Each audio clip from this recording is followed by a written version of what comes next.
What is up, fam? Watering Grass here, coach of the Birth Island Badoofs, your favorite team in EXPNU, and today we have an incredibly hyped battle against my very good friend, Elmas The Showoff. You guys know him as Leo. He has a lot of bulk on his team. We're very worried about this battle going into it. Now, he's bringing a Mega Altari, as you can see by the team previews. Mega Altari is probably one of the best mons in the meta right now, best Megas in the meta for sure. Cresselia. Cresselia is just, you know, it's Cresselia. What else am I supposed to say about it? We have a Quiet Sir, who I assume to be Life Orb or Choice Specs. We're going to find out exactly what it is in a little bit. We have a Crocodile, who I assume to be Choice Scarf. Fortress, who's, you know, setting up all the hazards, and Amoongus to get all that regenerator recovery back to back. Now, we got some new members on my team. You might see that we dropped Tyranitar for Chansey. I needed the extra bulk, especially against this team for the last few battles, so I'm like, you know what? I love you, Tyranitar, but I want to have this nice little pink little egg guy on my team right now. We also have Skunktank, who was actually dropped by Leo, picked up by Meta, and then traded to me for Hitmontops by Meta of the fight area for it. So now Skunktank's on the team. We're also bringing Rotom, Mega Aggron, Nidoking, and Goodra. It seems like we always seem to bring those four on our battles, but you know what? They put in the finest of work. So I'm pretty excited about this battle.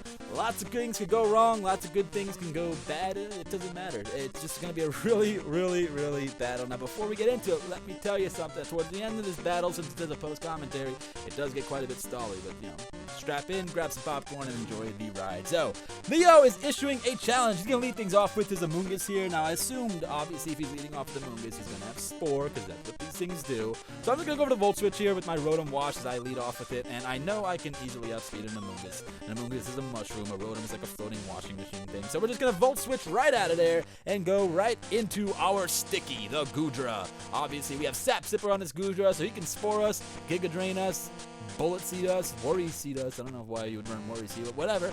And it's not going to matter. We're just going to get attack raises and get our Sap Sipper boost. So he gets his leftover Black Sludge Recovery actually on that. And he's going to switch out right here. Good play on his part. He can't really stay in. He can't do nothing to Goodra except Sludge Bomb it and hope for a poison.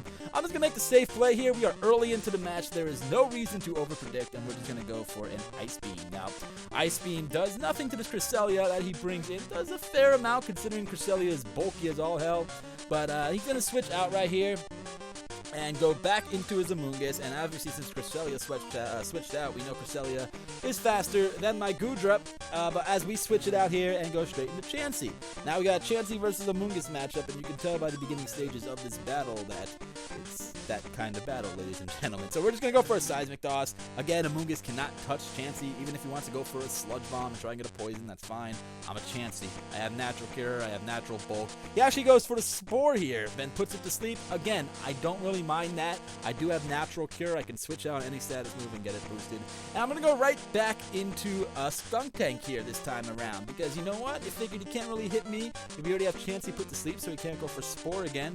So he can't hit me with a Sludge Bomb, can't hit me with a Giga Drain, so we're just going to switch right into Skunktank. He makes an awesome play, predicts that, and goes straight into his Crocodile. So we're going to have to get the hell out of there and go into our Rotom. Now he goes for a knockoff here. I'm perfectly okay with getting my Rotom's leftovers knocked off at this point, because I do have Pain Split on this Pokemon, and we are going to play some mind games with that right now. Now he's going to go right into his Amoongus, as I'm able to get that Pain Split off and go back to almost full health and get Amoongus down to a nice amount, even after the Black Sludge Recovery. Obviously, his HP went back up from the Regenerator, so we're going to switch. We're actually going to go for a Will-O-Wisp here. I wanted residual damage on this Amoongus, and I expected him to want to go for a Sludge Bomb, expecting Goodra to come in, so I don't get my Sap Sipper boost. So he does go for the Sludge Bomb. Unfortunately, we missed the Will-O-Wisp, so you know what? Yeah, things like that happen. Then the residual damage would have been nice, but we didn't get it at that point, so I don't want to take a Giga Drain now. So I am going to Volt Switch directly into Goodra, because even if he does Sludge Bomb me, I am Assault Vested, and I can take it as long as he doesn't poison me. And if he does poison me, I do have the Heal Bell on my Chansey as well, so we're pretty prepared for that. He does go for the Giga Drain on this turn, as I expected, which is why I switched out with Rotom to begin with. And I'm going to go for an Ice Beam here. Now, I do have Fire Blast on this Goodra as well, but I didn't want to miss. I wanted to get damage off on this Amoongus and pressure it immediately.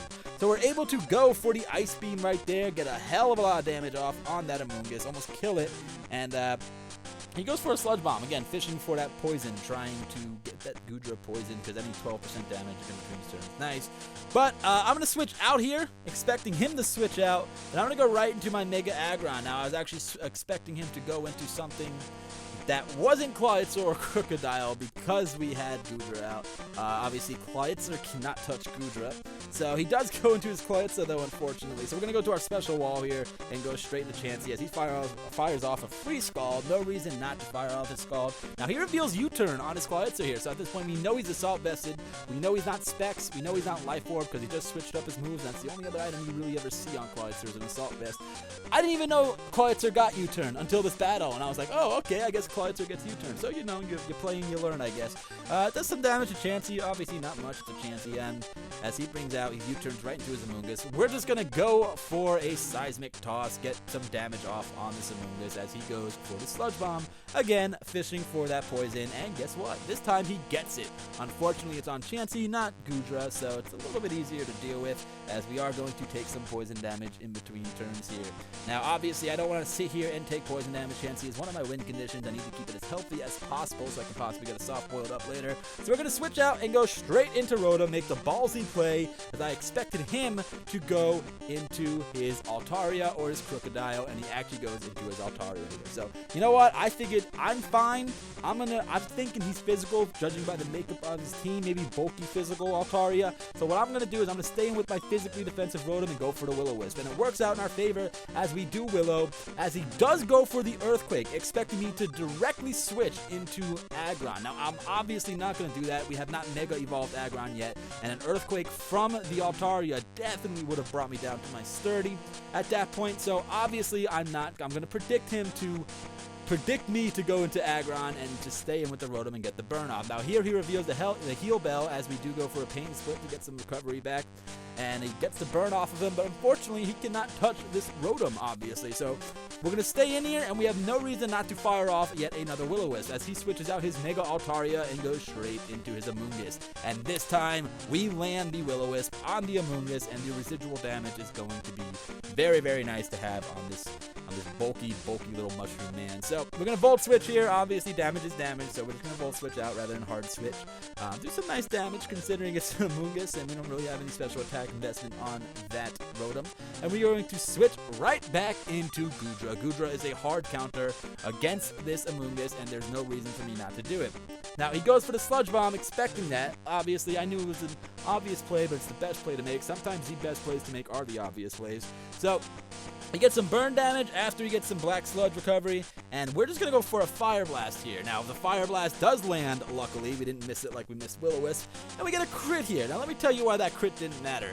We would have to get absolutely min damage in order for that Fire Blast to have not killed from the range of HP Amoonguss was at, and even if it didn't kill, the burn damage would have taken it out, and all he could have done was Sludge Bomb me and hope for another poison. Now, he brings in Altaria. I expect him again to expect me to bring out my Unmega Aggron right now, my regular Aggron, and go for the Earthquake. So I stay in with Goodra, risking the return, and I'm able to kill off the Altaria with an Ice Beam. Again, we get a crit that I don't think really necessarily mattered from that range of HP. So he's going to go for the knockoff here with this Crocodile, get his Moxie boost, and knock out the Goodra. Goodra did a hell of a lot of work in this game. Definitely did what I wanted. I think the predictions were on point. I think we played really, really well with the Goodra, so I'm happy to have had that Mon do the work that it did. So now we're going to get a free switch into our Rotom as we sack off the Goodra. Crocodile cannot touch Rotom, especially since it already knocked off my leftovers. So we're just going to go for a Will-O-Wisp, and we miss it again on the incoming Fortress. But you know what?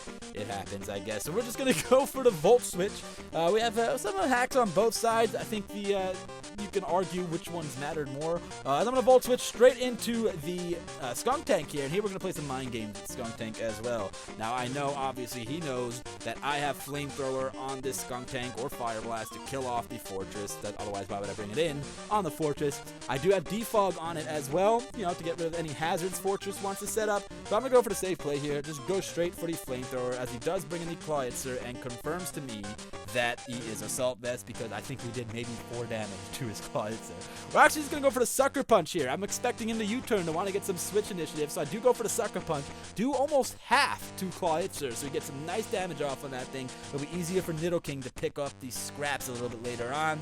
Now out comes the Crocodile. Now I don't know if this thing's scarfed or not. If it is, I'm expecting it to go for Pursuit or Knockoff, so I'm just going to stay in at this point. Actually, no, that's I'm getting a little bit ahead of myself. We actually switch out into the Rotom at this point. Again, it's our safest play at that point. As here, he goes for the Earthquake. We miss, and of course, he misses because of the Levitate, and then he goes for the Knockoff on the following turn. We go for the Will-O-Wisp, and we miss again! So we're missing 3 Will-O-Wisps. Obviously, Rotom forgot to wear his glasses, but that's fine. We're going to go for the Pain Split on the incoming Fortress again, get some HP recovery back, as well as doing some damage to the Fortress with the Pain Split. Now, I apologize if you hear a bunch of Skype notifications going on. That's actually Leo, so he must know I'm recording and decide I'm going to screw up this recording. So we go for the Volt Switch here on the Fortress, and obviously he's probably just going to set up some hazards here, possibly go for Volt Switch himself, but either way, we're going to go straight into our Skunk Tank, and this is where the Skunk Tank game is beginning.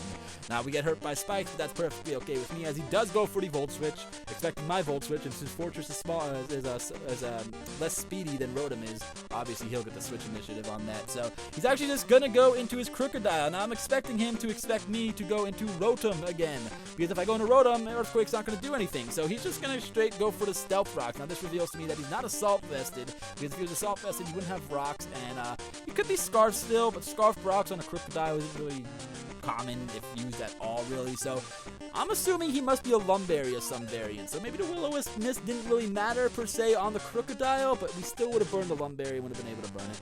As he does go for the Knockoff here on my Skunk Tank, expecting me to switch, fearing the Earthquake, as I'm able to get off a free Defog. At this point, I'm all in with Skunk Tank. At this point, I really think his Cresselia, now Skunk Tank hardballs Cresselia, but I really think his Cresselia has not only Moonblast, but maybe HP fighting as well for the Mega Aggron. So I was actually very, very scared of that. There was really no reason in my mind at this point in the game to keep Skunk Tank alive.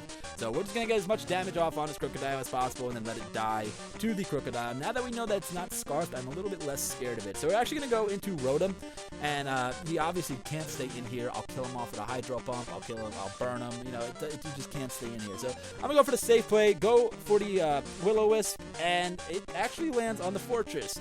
Again, Hydro Pump would have knocked out Fortress, so it doesn't really matter too much, as we do get the burn on the Fortress with the Will-O-Wisp after missing like 17 in a row. But that's fine. We're going to burn it. It's going to get some burn damage, and then we're just going to kill it off with a Hydro Pump here as Fortress goes down. So we broke through 3 incredibly huge walls in Fortress, Amoonguss, and Mega Altaria. So very happy to get those out of the way as he brings in his Clawitzer here. Now, I don't have rocks up so this Volt Switch will not kill the Clawitzer, even though, you know, it's Assault Vested after rocks. It might have died depending on the roll from that Volt Switch, but that's fine. We're just going to go into our Nidoking here. Risky play, but I was expecting in the Aura Sphere, expecting either my Aggron or my Chansey. So he does do exactly that. He goes straight for the Aura Sphere. Absolutely perfectly predicted with that Nidoking, and I'm going to be able to kill off this Clawitzer with a Sludge Wave, which was my safest play at this point because it hit everything. So Clawitzer's down, Nidoking standing there like the beast he is as he goes into his Cresselia. Now, I obviously can't stay in. The Psyshock will kill me from that range of HP. I do have some defensive investment on that Nidoking, I believe, but it still would have killed me, as I'm just going to go straight into Chansey. And here's where the fun begins. He sets up a Substitute, and I'm thinking, okay, well, if he sets up a Substitute, maybe he doesn't have Moonlight. But then I'm thinking, well, if he has Substitute, he probably has to have Moonlight. Turns out he Calm Mind, Moonlight, Psyshock. So Skunk Tank would have completely hardwalled this, but you know what? There's nothing we can do about it. So here we're playing a game called Iron Head and Substitute with Mega Aggron and Cresselia. Now, I have to get absolutely minimal rolls on this Cresselia, on this sub, to not break the sub. We do get a few crits, which is fortunate, but the minimum rolls that we do get also kind of put us in a really tough position. So he keeps going for sub after sub after sub, Calm Minding all the way up to +6. That doesn't bother me anyway. All he has is Psyshock. I am a Mega Aggron. My defense is off the chart. There's nothing he can do to touch me. So we're just going to keep Iron Heading and hoping that we get something. We get the rolls in our favor, so we can just knock out this Cresselia. But nope, he's looking for Psyshock after Psyshock. I know somewhere in here we go for T-Waves, just maybe get a T-Wave off on a predicted.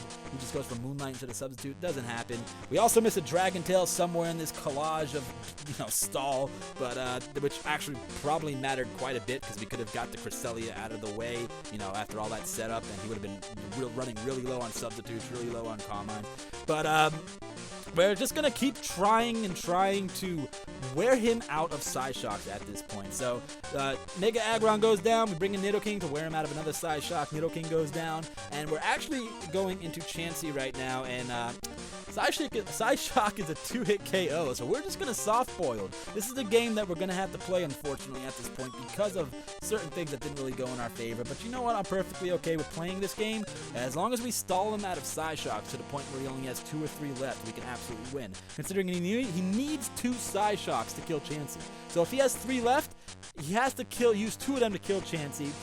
And then he has to use 1 to kill Rotom Wash. Now, with his setup, his investment, obviously he didn't have any special attack investment. And even if he did, a +6 Cresselia from Psyshock does not kill a physically defensive, max HP, max defense, bold Rotom like we were. So there was literally no way we could lose, because even if he would have to get crits, he would absolutely 100% have to get crits with Psyshock, and then hopefully knock, with the 1 Psyshock he might have had left, if he even had that left. And if not, then, Cresselia was pretty useless considering he has Substitutes as well. And then Crocodile would have to crit Rotom, who got his item knocked off already like 5 or 6 times in a row in order to kill it. So, we actually had that battle won, but the timer runs out, and we agreed to a tie. So that's that. But we definitely had the battle win in our favor. Psyshock from +6 Cresselia to 60 to 70%. From a not modest one, which obviously it wasn't. So, you know what? You live and you learn. We did agree on a tie. The last, obviously, 30 turns were nothing but stall. But it was a great battle nonetheless up until that point. It was an awesome, awesome battle. It was just me and Leo were going head-to-head. It was just really, really good battle. I think the predictions were really cool. A little bit of hacks on both sides. You guys can, choose which ones matter most. But you know what? It's Pokemon. Hacks are hacks. It's just how it happens. But he played a great game. I think I played incredibly well myself. And, it was just a really, really, really fun match. Now, we have Hoodlum, Scrafty, Callum up next. And, we're going to whoop his ass. So, you can go tell him I said so, too. Tweet at him, go comment on all of his videos. I don't care. We're going to whoop Callum's ass in this EXPNU battle. That's right. I'm calling it here. So, anyway, hope you guys enjoyed. If you did, remember to check out EXPNU and everything. And I am out. Later.